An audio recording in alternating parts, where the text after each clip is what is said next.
దేవుని సంగమా, యేసు ప్రభు వారి ప్రశస్తమైన నామంలో చేరి వచ్చిన మీకు అందరికీ ప్రభుపక్షంగా నా వందనాలు మీకు తెలియజేస్తున్నాను. ఈరోజు చాలా ఆలస్యమైంది. ఆలస్యానికి చాలా కారణాలు ఉన్నాయి, అవి చివరిలో నేను తెలియజేస్తాను. ఏదేమైనప్పటికీ చదువుకున్న వాక్యము అపోస్తలుడైన పౌలు రోమియోలకు రాసినటువంటి పత్రిక 12వ అధ్యాయము 11వ వచనాన్ని మనము సహోదరి చదివినప్పుడు విన్నాం. అందులో రాయబడుతున్నటువంటి మాటను గమనించినప్పుడు ఈరోజు చదువుకున్న వాక్యాన్ని నుంచి కొన్ని విషయాలు ధ్యానం చేసుకుందాం. ఆసక్తి విషయములో మాంద్యులు కాక ఆత్మయందు తీవ్రత గలవారై ప్రభువును సేవించండి. ఆత్మయందు తీవ్రత గలవారై ప్రభువును సేవించండి. ప్రభువునందు ప్రియులారా, ఈరోజు ఒక ప్రశ్న. ఇక్కడ కూర్చున్నటువంటి మనం అందరము ఎంతమందిమి ఆసక్తితో దేవుని వాక్యం నేను వినాలి అని వచ్చిన వాళ్ళము ఎంతమందిమో ఒక్కసారి మనల్ని మనం ప్రశ్నించుకుందాం. అలవాటుగా వచ్చిన వారు ఉంటారు, వెళ్ళి రావాలి, కనబడి రావాలి అనుకున్న వాళ్ళు వచ్చి వెళ్ళిపోతూ ఉంటారు. కానీ ఆసక్తితో, ఏమిటి ఆసక్తి? ఈరోజు దేవుడు నాతో ఏమైతే పరిశుద్ధ లేఖనం నుంచి మాట్లాడుతున్నాడో నేను ఆసక్తిగా వినాలి, ఆశగా ఎదురు చూస్తూ ఆసక్తిగా వినాలని ఎంతమంది ఇక్కడ వచ్చినటువంటి మనలో ఎంతమంది ఉన్నామో ఒక్కసారి మనల్ని మనము ప్రశ్నించుకుందాం.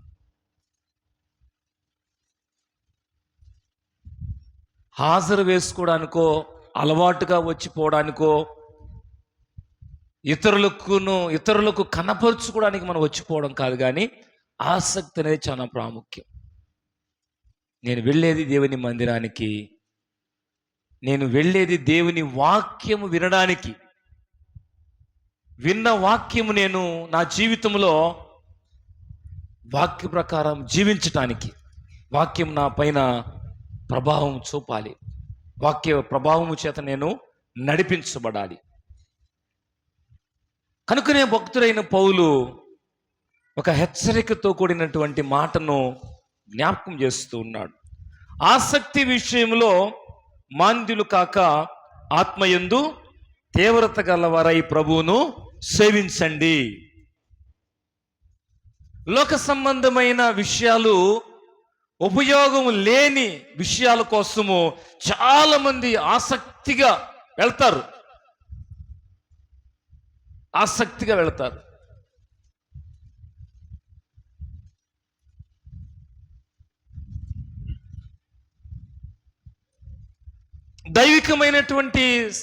దైవిక సంబంధమైనటువంటి కార్యక్రమాలకు రావాలంటే కొంతమందికి ఆసక్తి ఉండదు. లోక సంబంధమైన కార్యక్రమాలు అయితే, అల్లరితో కూడిన ఆటపాటలకు సంబంధించిన విషయాలైతే ఇంకెవరు వారికి చెప్పాల్సిన పని లేదు. దానికైతే వార్త వెళ్ళిపోతుంది, ఒకరి వెంబడి ఒకరికి వెళ్ళిపోతూ అలాగా మరి అందరూ కూడా ఆశతో, ఆసక్తితో దూరమైన, ఖర్చైన, శ్రమైన, సొంత ఖర్చులు పెట్టుకునైనా, లేకపోతే పక్కన ఉన్న వారిని అడిగి తీసుకునైనా అలాంటి స్థలాలకు, అలాంటి ఆటపాటలు జరిగే ప్రాంతాలకు పరుగులు తీసి ఆసక్తి వెళ్ళిపోతున్నారు. కానీ దేవుని వాక్యము ప్రకటించబడుతుంది, అది మనకు ఉపయోగకరమైనదన్న ఆ మాటలు చాలా మందికి ఏమాత్రం కూడా వాటి పట్ల ఆసక్తి ఉండడం లేదు.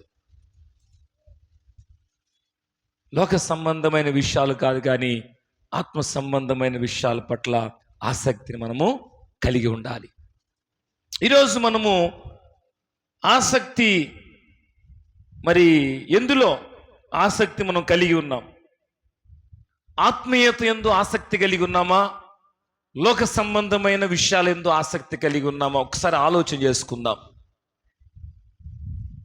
చదువుకున్న మాట కూడా అదే, ఆసక్తి విషయంలో మాంద్యులు కాక ఆత్మయందు తీవ్రత గలవారై ప్రభువును మీరు సేవించండి. ప్రభువును సేవించటానికి, ప్రార్థించటానికి దేవుని మందిరంకి వచ్చినటువంటి మనము ఆత్మలో ఆనందించాలి. ఈరోజు ప్రభువు నాతో మాట్లాడాడు, నా జీవితాన్ని సరిచేయడానికి. ప్రభువు నన్ను హెచ్చరించాడు, నా జీవితం ఇలాగా ఉండడానికి నాకు మరి ఈ మాట నాకు ఎంతో ఉపయోగకరంగా దేవుడు నాతో మాట్లాడాడు. కాబట్టి ఈరోజు ఆసక్తి ఎందులో ఆసక్తి చూపుతూ ఉన్నాం? లోక సంబంధమైన విషయాల్లో ఎన్నో విషయాల్లో ఆసక్తి చూపుతూ ఉంటాం, కానీ దైవిక సంబంధమైన విషయాల్లో ఎంత ఆసక్తిని మనం కలిగి ఉన్నాం? ఒకసారి ఆలోచన చేద్దాం. బైబిల్ గ్రంథం నుంచి ఒక 3-4 విషయాలు క్లుప్తంగా మనం గమనిద్దాం. ఎందులో ఆసక్తి చూపుతూ ఉన్నాం? ఏ విషయాల పట్ల నువ్వు ఆసక్తి కలిగి ఉన్నావు? చూపించవలసిన ఆసక్తి ఎందులో? ఒకసారి మనం బైబిల్ గ్రంథంలో చూసినప్పుడు ప్రకటన గ్రంథము 3వ అధ్యాయము 19వ వచనాన్ని చూద్దాం. ప్రకటన గ్రంథము 3వ అధ్యాయము 19వ వచనంలో లవొదికయ సంఘమును గురించి పరిశుద్ధాత్ముడు తెలియజేస్తూ భక్తుడైన యోహాను ద్వారా తెలియచేస్తున్నటువంటి మాటను మనం గమనిద్దాం.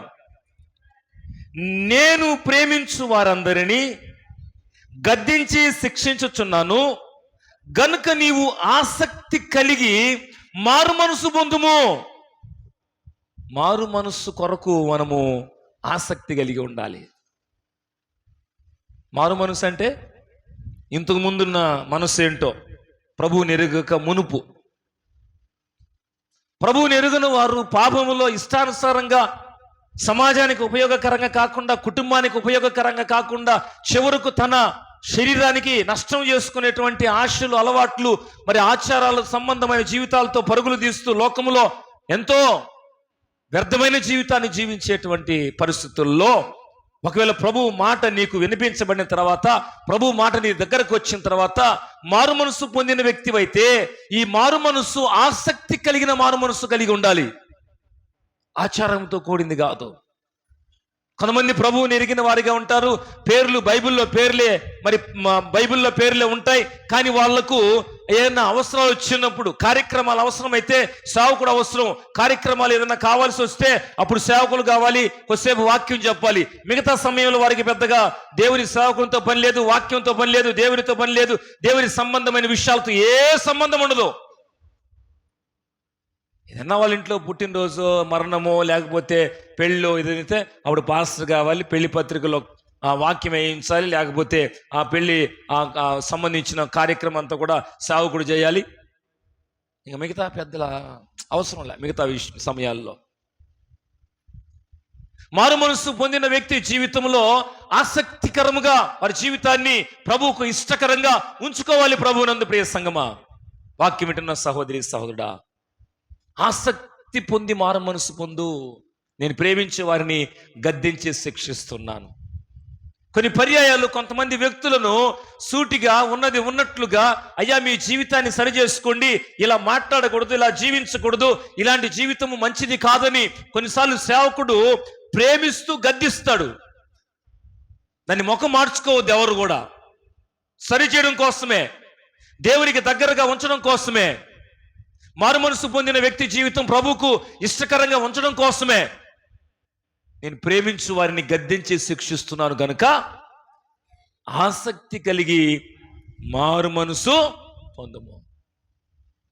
పాట పాడుతూ ఉంటాం మనం, మారాలి మారాలి నీ మనసే మారాలి, మారిన మనసు దేవునికి ఇస్తే ఫలితం ఉంటుంది. మారిన తర్వాత మన మనసు ఎవరికి ఇవ్వాలి, లేకపోతే ఎవరు మన మనసులో ఉండాలి, ఎవరు మన హృదయంలో ఉండాలి? దేవుడు ఉండాలి. దేవుడు ఉండాలంటే వాక్యం మన హృదయంలో ఉండాలి. కానీ శరీరం మాత్రం వచ్చి కూర్చుంటుంది, కానీ కొంతమందికి మనసు మాత్రం ఎక్కడుంటుందో తెలియదు. పేరైతే బైబిల్లో పేరే ఉండాలి, కానీ వారి బ్రతుకంతా కూడా దయ్యపు నడిపింపులో సాతానుడి యొక్క క్రియలు కలిగి జీవించేటువంటి పరిస్థితులు. ఆసక్తి కలిగిన మారు మనసు చాలా ప్రాముఖ్యం. మారు మనసు పొందిన వ్యక్తి జీవితంలో నేను ఎందుకు ప్రభువుని నమ్మాను, నా జీవితం మీద ప్రభు వాక్యం ఎలాగ ప్రభావం చూపిస్తున్నప్పుడు నేను ఎలాగ జీవించాలి అనేది ఒక మంచి ఆలోచనతో ముందుకు సాగాలి. కాబట్టి ప్రభునందు ప్రియులారా, ఎందులో నువ్వు ఆసక్తి చూపుతూ ఉన్నావు? మారు మనసు విషయంలో చాలా ప్రాముఖ్యం ఆసక్తి. ఆసక్తి కలిగి నువ్వు మారు మనసు పొందు. అలవాటుగా వచ్చి వెళ్ళిపోవద్దు. అలవాటుగా వచ్చే భక్తి, అలవాటుగా చేసే భక్తి కాదు. ఆచారంతో చేసేటువంటి భక్తి కాదు. ఆసక్తితో ప్రభు నమ్మిన తర్వాత మారు మనస్సుకు తగినటువంటి జీవితాన్ని జీవించాలి. ఆసక్తి విషయంలో మాంద్యులు కాకుండా ఆత్మయందు తీవ్రత గలవారై ప్రభువును సేవించండి. ఎందులో ఆసక్తి మనం చూపాలి అంటే మారు మనస్సు విషయంలో ఆసక్తి చూపాలి. మారు మనసు పొందిన తర్వాత మారు మనస్సుకు తగినటువంటి జీవితము జీవించాలి. ప్రతిఫలము ప్రభు దగ్గర నుంచి మనం పొందుతాం. మొదటి విషయం. రెండో విషయాన్ని గమనిద్దాం ప్రభునందు పిల్లరా. రెండో విషయాన్ని చూసినట్లయితే మరి యాకోబు పత్రికలో 5వ అధ్యాయము 17వ వచనాన్ని మనము చూసినప్పుడు ఇక్కడ ఒక ప్రవక్తను గురించి దేవుడు జ్ఞాపకం చేస్తాడు. పాత నిబంధన ప్రవక్తను గురించి 5వ అధ్యాయం 17వ వచనం. ఏలియా మన వంటి స్వభావము గల మనుష్యుడే, వర్షింపకున్నట్లు అతడు ఆసక్తితో ప్రార్థన చేయగా 3.5 సంవత్సరముల వర్షము భూమి మీద వర్షింపలేదు. అతడు మరలా ప్రార్థన చేయగా ఆకాశం వర్షం ఇచ్చెను, భూమి తన ఫలమిచ్చెను. దేని విషయంలో ఆసక్తి మనం కలిగి ఉండాలి? ప్రార్థించుటలో. కొంతమంది బాప్తిసం తీసుకున్నప్పుడు కనిపిస్తారు మందిరంలో, తర్వాత ఎక్కడ కనపడరు వాళ్ళు. పెళ్ళప్పుడు కనిపిస్తారు మందిరంలో, తర్వాత మళ్ళీ ఎక్కడ కనపడరు వాళ్ళు. ఏదైనా వారి కుటుంబంలో ఏదైనా ప్రార్థన అయితే సేవకుని పిలిచి ప్రార్థన పెట్టుకున్నప్పుడు కనిపిస్తారు. బలవంతంగా కూర్చోమంటే కూర్చుంటారు అక్కడ, అంతే. మళ్ళా కనపడరు, ఎక్కడ కనపడరు. మళ్ళీ వాళ్ళ ఇంట్లో ఎప్పుడు ప్రార్థన జరుగుద్దో, ఎప్పుడు కూర్చుంటారో తెలియదు. కూర్చుంటారో లేదో ఈసారి హుషారు పడి, పోయినసారి పాస్టర్ మమ్మల్ని బలవంతంగా కూర్చోబెట్టాడు, ప్రార్థన అయినాక వద్దామని చెప్పేసి అలా ఏదో వ్యర్థమైనటువంటి ఆ సమయాన్నంతా మంచి సమయాన్ని వ్యర్థపరుచుకుంటూ ఎక్కడెక్కడో తిరిగి వస్తారు కొంతమంది. అయ్యా ఏడాయనంటే ఇప్పుడే పోయేస్తాను, ఇప్పుడే ఎడదాకా పోయేస్తాను, సెంటర్ దాకా పోయేస్తాను అని చెప్తా ఉంటారు కదా. ప్రార్థించుటలో ఆసక్తి కలిగి మనం జీవించాలి. ఏలియా మన వంటి స్వభావం కలిగిన వాడే. వర్షము వద్దని ప్రార్థించినప్పుడు వర్షం రాలేదు, వర్షము కావాలని ప్రార్థించినప్పుడు వర్షం వచ్చింది. కారణం ఏంటంటే ఏలియాలో ఆసక్తి ఉంది. నువ్వు చేసేటువంటి ప్రార్థన ప్రభు వింటాడు, నాకు ప్రతిఫలం ఇస్తాడు అని నమ్మకముతో ప్రభు యొద్ద మనం కోరుకోవాలి, ప్రార్థించాలి. కొంతమంది విశ్వాసం ఉండదు. చేద్దాం ప్రార్థన, వస్తే వస్తుంది, లేకుంటలేదులే. ఏలియా మన వంటి స్వభావం గలవాడు మనుష్యుడే, వర్షింపుకున్నట్లు అతడు ఆసక్తితో ప్రార్థన చేయగా. ఆసక్తికరమైన ప్రార్థన అవసరం సంగమా. సహోదరి దాకా సాక్ష్యం చెప్పింది కదా, ప్రార్థన చేయమని పాస్టర్గా చెప్పాం, నేను చేసుకున్నాను. కానీ ఇంకా మరింత ఎక్కువ ఆసక్తిగా ప్రార్థించినప్పుడు దేవుడు నాకున్న బలహీనత నుంచి విడుదలిచ్చాడు, సహాయం చేశాడు, స్వస్థపరిచాడు. ఆసక్తికరమైనటువంటి మరి ఆ ప్రార్థన అవసరం మనకి. ప్రార్థన కూడా కొంతమంది అలవాటుగా చేస్తూ ఉంటారు. ఎక్కడ ప్రార్థన ఇచ్చినా అదే ప్రార్థన. సందర్భం, పాస్టర్ గారు ఎందుకోసం చేయమన్నారు, సందర్భం ఏమిటి? భూస్థాపన సమయమా, వివాహ సమయమా, జన్మదిన సమయమా, ఆదరణ కూడిక సమయమా, మందిరంలో వాక్యానికి ముందా, మందిరంలో వాక్యం తర్వాతనా? దేనికోసం ప్రార్థన ఇచ్చాడు? వినాలి కదా అసలు మాట. పాస్టర్ గారు ఏం చెప్పాడు, దేనికోసం చెప్పాడు? ఒకవేళ దేశం కోసం ప్రార్థన చేయమన్నాడా, లేకపోతే మరి సంఘ కుటుంబాల కోసం ప్రార్థన చేయమన్నాడా, లేదు వాక్యము మరి చదువుకున్న తర్వాత వాక్యం చెప్పడానికి ముందు ప్రార్థన చేయమన్నాడా? వినాలి కదా. కొంతమందికి ఇదంతా అవసరం లేదు, అలవాటు ప్రార్థన. ఎక్కడైనా కానీ ఒకటే ప్రార్థన. ఇంకా పేరేంటంటే ఆయన చేసినట్టు ఎవరు గుక్క తిప్పుకోకుండా ఎవరు ప్రార్థన చేస్తారు? ఆమె చేసినట్టు ప్రార్థన ఎవడు చేయలేడు, ఎంత గట్టిగా చేస్తుందో ప్రార్థన ఆమె. అలవాటు ప్రార్థన కాదు, ఆసక్తి ప్రార్థన అవసరం. మన కుటుంబాలలో అవసరతలు ఉన్నాయి, మన కుటుంబాలలో ఎన్నో ప్రార్థన అవసరతలు ఉంటున్నప్పుడు వాటి కోసం భారం కలిగి దేవుని సన్నిధిలో ఆసక్తి కలిగి ప్రార్థించాలి. రెండవ మాట కూడా నేను ముగిస్తున్నాను, ప్రియమైన సహోదరి సహోదరుడా. మారు మనసు విషయంలో ఆసక్తి కలిగిన జీవితము, ప్రార్థనలో ఆసక్తి కలిగి వారి జీవితాన్ని ప్రార్థనా జీవితంగా ముందుకు కొనసాగించుకుంటారు. మారు మనసు సరిగ్గా లేకపోతే ఇంక ప్రార్థన ఏముంటుంది వాళ్ళకి?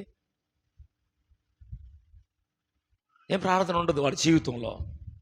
ప్రార్థన లేని జీవితంలో ప్రతిఫలాలు ఎలా వస్తాయి, ఎలా పొందుతారు ప్రభు దగ్గర నుంచి?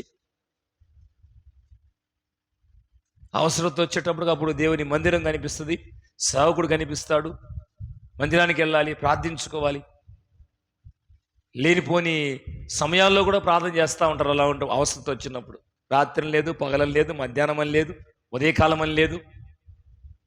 మారు మనసు పొందిన వ్యక్తి జీవితంలో ప్రార్థన అనేది వారు అనుదిన జీవితంలో ప్రత్యేకంగా వారు క్రమంగా చేసుకునేదిగా ఉండాలి.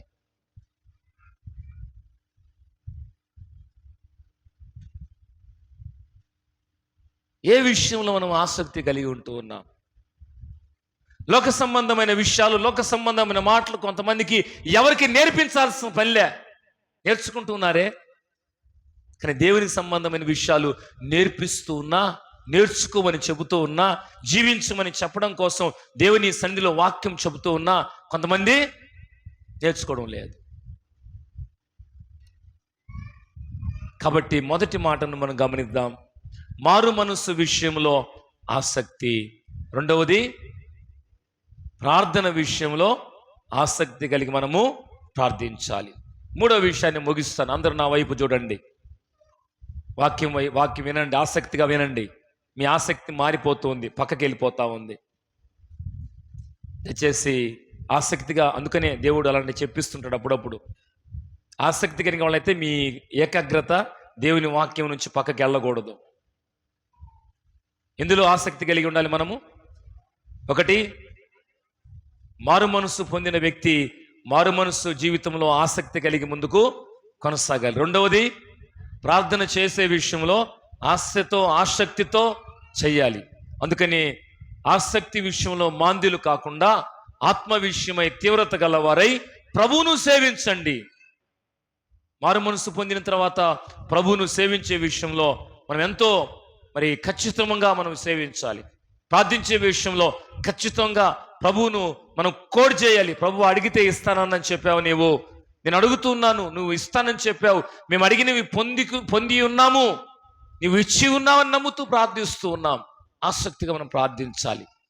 మూడో విషయాన్ని మనం చూసినప్పుడు ప్రభువునందు పిల్లారా, 15వ అధ్యాయం, మొదటి కొరింథీ పత్రిక 15వ అధ్యాయము 58వ వచనం చదువుకుందాం. కొరింథీ పత్రిక, మొదటి పత్రిక 15వ అధ్యాయము 58వ వచనంలో మనం చూసినప్పుడు, కాగా నా ప్రియ సహోదరులారా, మీ ప్రయాసము ప్రభువునందు వ్యర్థము కాదని ఎరిగి స్థిరులను కదలని వారును ప్రభు కార్యాభివృద్ధి యందు ఎప్పటికీ ఆసక్తులయుండుడి. మూడవది ఏంటంటే, ప్రభు పరిచర్య చేయుటలో ఆసక్తి మనం కలిగి ఉండాలి. పని చేయడంలో ప్రభు కార్యాభివృద్ధి యందు ఎన్నో కార్యక్రమాలు సంఘంలో జరుగుతున్నప్పుడు చాలామంది చూసి చూడనట్టుగా, నాకెందుకులే ఆడికి పోతే, నేను ఏదో నీళ్ల బిందు మొయ్యాలి, నేనెందుకు పోవాలి చాపేయడానికి, ఉన్నారులే చెప్పుకుంటాడులే పాస్టరు, వాళ్ళు చేపిస్తాడులే, వాళ్ళు వల్లేదా వీళ్ళు వల్లేదా, ఇప్పుడు కనిపించాను నేను. ప్రభు కార్యాభివృద్ధిని ఎప్పటికీ కూడా ఆసక్తులై ఉండండి. ఆత్మయందు తీవ్రత కలిగిన వ్యక్తి ఏం చేస్తారంటే, ఈ పని ప్రభువు పని కాబట్టి ఈ ప్రభువు పని చేసేటువంటి భాగ్యము నాకు దొరకదిక. అంత భాగ్యం నాకు, ఎంత భాగ్యం అది! ఆయన పరిచర్య. కొంతమంది భారం అనుకుంటారు. కొన్నిసార్లు పాస్టర్ గారు వస్తున్నారంటే కొంతమందికి భయం, ఏ పని చెప్తాడని. తన సొంత పనులు ఎప్పుడో ఉంటాయి.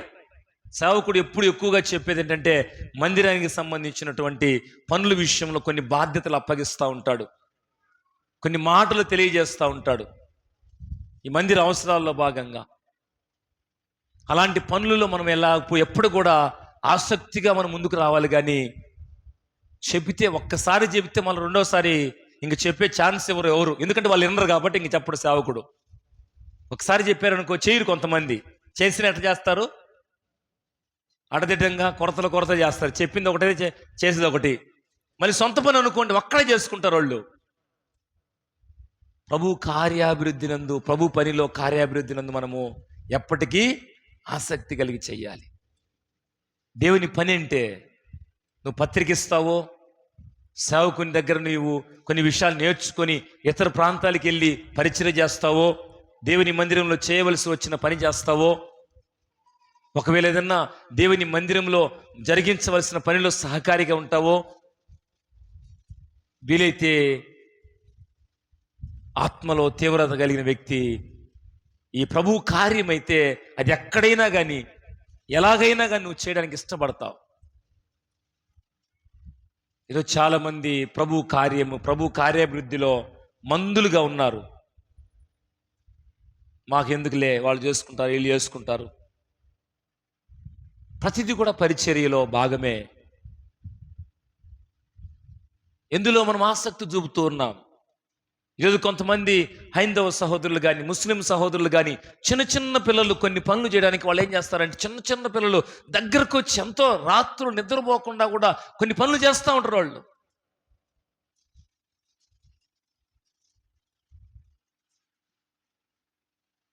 ఈ మధ్య కాలంలో కొన్ని కార్యక్రమాలు జరిగాయి, మీకు తెలుసు బాగా.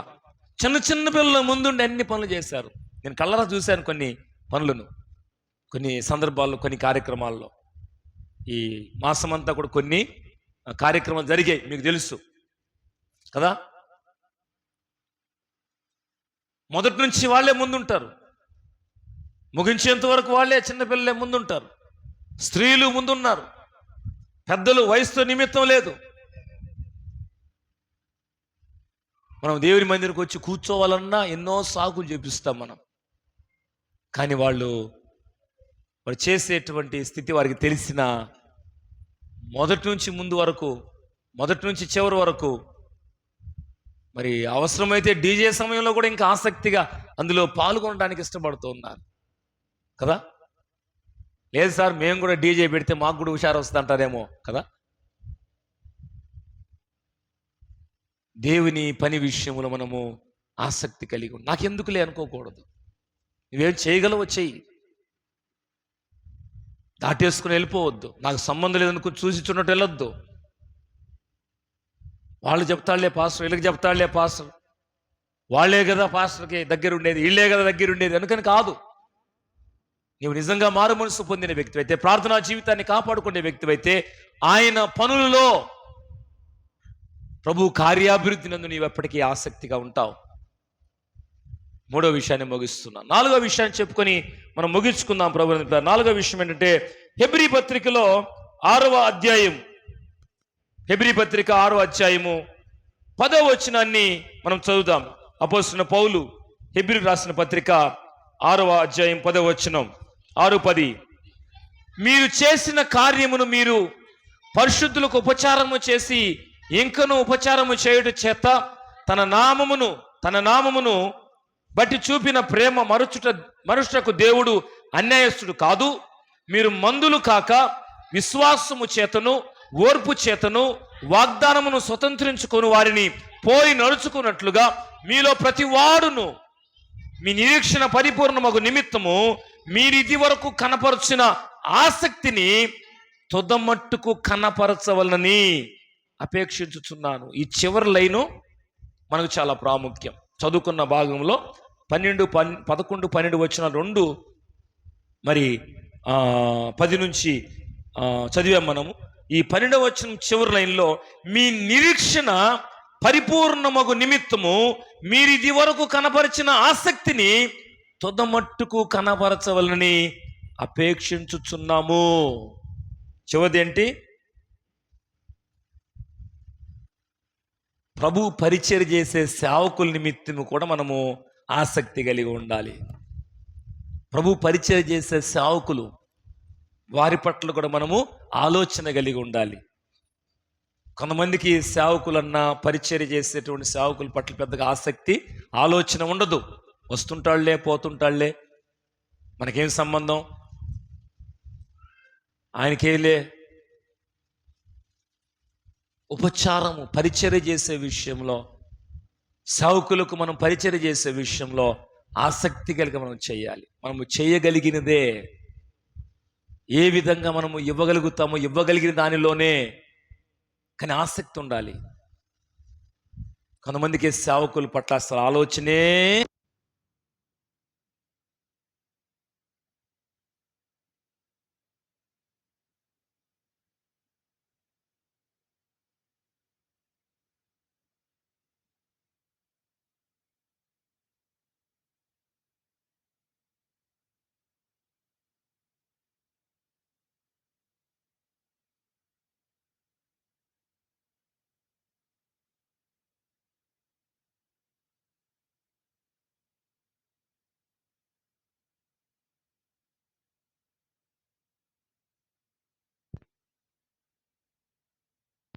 సేవకులకు, పరిచర్యకు మనము సహకరించాలి. వారిని మనము ప్రేమించే విషయంలో ఆయా విధాలుగా మనం సహకరించాలి. వాళ్ళు ఎలా వస్తున్నారు, ఎలా వెళుతున్నారు, వారి పరిచర్య, వారి పరిస్థితులు, వారి ప్రయాణాలు, వారి ఆర్థికమైన స్థితిగతులు, ఇవన్నీ ఏంటి? ఒకరి మీద భారము మోపాలని సంఘము ఎప్పుడూ ఇష్టపడదు. బైబిల్ అలా చెప్పడం లేదు. అందరూ కలిసి సేవకుని కుటుంబము, పరిచర్య, ఇవన్నీ కూడా అర్థం చేసుకోవాలి. అంతేకాదు, ఆయన చేసే పరిచర్యలో అనేక ఆత్మలను దేవుని ఎద్దుకు తీసుకురావడంలో ఆయన ఖర్చు చేస్తున్నప్పుడు మనము కూడా పురికొల్పి ప్రోత్సహించాలి. కాబట్టి మీరు మొదట్లో అయితే నిరీక్షణ కలిగి ఉండి ఎంతో పరిచర్య చేసి, తర్వాత వచ్చేటప్పటికి కొంతమంది దిగజారిపోతారు. ఏం చేద్దాంలే, ఏమి ఇద్దాంలే, ఏం పోదాంలే కాదు. తుదమట్టుకు మీరు జీవితంలో ఎంతగానో ముందుకు కొనసాగాలి. కాబట్టి 4 విషయాలు, ఏ విషయాల్లో ఆసక్తి కలిగి ఉన్నాం? 1, మారు మనసు విషయంలో ఆసక్తి కలిగి జీవించాలి. 2, ప్రార్థనలో ఆసక్తి కలిగి ప్రార్థించే సంఘముగా మనం ఉండాలి. 3, ప్రభు కార్యము విషయంలో, ప్రభు కార్యాభివృద్ధి విషయంలో మనం మందులుగా ఉండొద్దు. ఎప్పుడు సేవకుడు ఎప్పుడు ఏ పని చెబితే ఆ పని చేయగలగాలి. అలాగే సేవకుని పట్ల సంఘం కూడా ఎంతగానో ఆసక్తి చూపించాలి. సేవకుని యొక్క పరిస్థితులను ఆలోచన చేయాలి.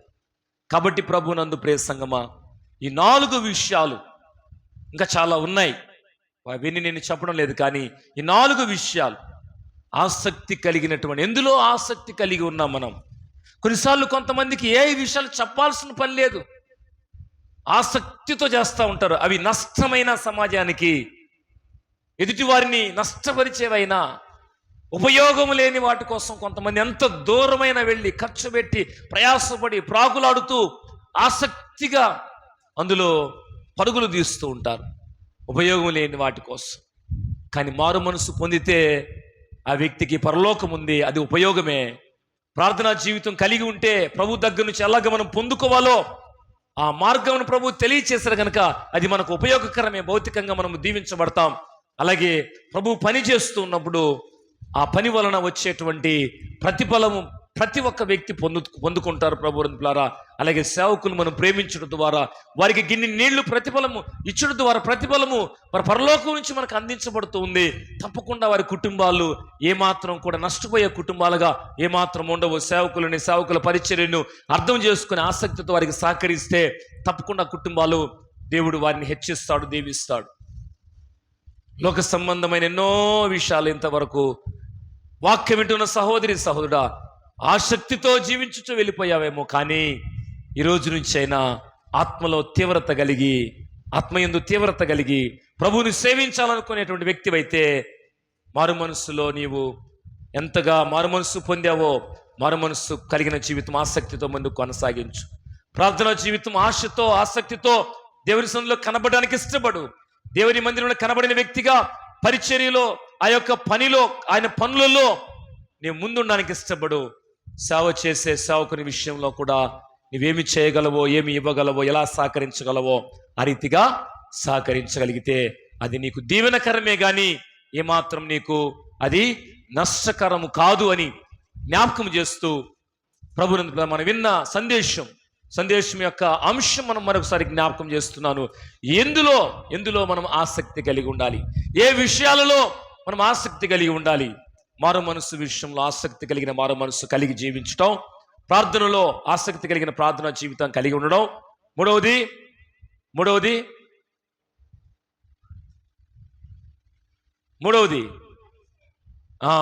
ప్రభు పనులలో, ప్రభు కార్యాభివృద్ధి నుండి అప్పటికి మీరు ఆసక్తిలో నుండి ఆయన పని చేసే విషయంలో, ఆయన పరిచర్య చేసే విషయంలో ఆ కార్యాభివృద్ధిలో ఆసక్తి కలిగి ఉండాలి. నాలుగవది ఏంటంటే సేవకుల పట్ల, వారికి చేసే పరిచర్య పట్ల మనము ఆశతో, మంచి ఆసక్తితో మనం చేయగలగాలి. ఆ రీతిగా మన సంఘాన్ని ప్రభు దీవించును గాక. వాక్యం విని మనలందరినీ ప్రభు ఆశీర్వదించును గాక. ఆమేన్. ప్రార్థన చేద్దాం, తల్లు ఉంచుదాం, చిన్న ప్రార్థన చేసుకుందాం. ఈ వాక్యము మన అందరి వినికిడిలో ప్రభు ఫలభరితంగా దీవించినట్లుగా తల్ల వంచి కళ్ళు మూసుకుంటుండగా ప్రార్థిద్దాం. తల్ల ఉంచుదాం, కళ్ళు మూద్దాం. ప్రభు, నీ విలువైన వాక్యం ద్వారా నీవు మాతో మాట్లాడేందుకు నీకు స్తోత్రములు తండ్రి. దేవుని స్తుతిస్తూ తల్ల వంచి కళ్ళు మూసుకుంటుండగా మన మధ్యలో ఉన్న సహోదరి ఏ నవనీతమ్మ ప్రార్థన చేయాలని కోరుతూ ఉంటున్నాను. ప్రార్థించుకుందాం, తల్ల ఉంచుదాం. విన్న వాక్యం మనందరి వినికిడిలో ప్రభు ఆశీర్వదించులాగున ప్రార్థించుకుందాం. తల్ల ఉంచుదాం, కళ్ళు మూద్దాం, ప్రార్థిద్దాం. కృపా ప్రేమ దయగల మా తండ్రి, నీకు స్తుతులు స్తోత్రములు నాయన. ఇదిగో తండ్రి, నీ బిడ్డ చేతికి ఇచ్చిన వర్తమానం నాయన, బిడ్డ ఎవరైనా చూడగా ఇదిగో తండ్రి, మా హృదయాలలో మేము గ్రహించిన ఆయన వాక్యానుసారంగా జీవించాలి ప్రభా. మేము ఎక్కడా కూడా నాయన తొట్టెలకుండా తండ్రి, శంకరుడు ఎలాగనైనా నీలో ఎదుగుదలగా ఉన్నాడో ప్రభా, శంకర ప్రార్థన మాకు నేర్పించు తండ్రి. ఎంతకాలం వచ్చిన నాయన మేము ఏడేసిన గొంగడంటే అన్యం ఉండము తండ్రి. మా హృదయాలు ఫలించాలనైనా మా ఆత్మలో బలపరచండి దేవా. నీలో ఎదుగుదలగా పెరుగుదలగా దయచేయండి ప్రభా. ఏ బిడ్డ దోవ తప్పించి తిరుగుతారో అలాంటి బిడ్డలని పాత సన్నిధిలోకి నడిపించుకోండి ప్రభా. ఎంతమంది వ్యాధికస్తుని బిడ్డలు ఉంటారో నాయన, వాళ్ళ వ్యాధులు విడుదల దయచేయండి. ఇకనైనా దేవుడు గొప్పోడని తెలుసుకోవడం లేదు నాయన. ఎంతగా నశించినా నాయన చెప్పినా కానీ ఎండడం లేదు ప్రభా. అలాంటి బిడ్డలు మార్చండి దేవా. మారు మనసు దయచేయండి ప్రభా. అయ్యా, నీ సేవ చేసి నీ బిడ్డ నీ సిలువు సాటును మరుపరుచుకుని ఆ బిడ్డ ఎవరించండుగా ఎన్న వాక్యం ప్రతి హృదయంలో ఫలించాల ప్రభా. ఆ బిడ్డ మళ్ళా ఎలనయ్యుండగా తండ్రి, దోపాయన మందు తోడుగా ఉండి నీడగా ఉండి నాయనా నువ్వు నడిపించమని, కొద్ది ప్రార్థనలు తప్పులు పొరపాటు ఉంటే క్షమించమని నా ప్రభుని యేసు నామమున బట్టి బతిమలాడి వేడుకుంటున్నాను తండ్రి. ఆమేన్.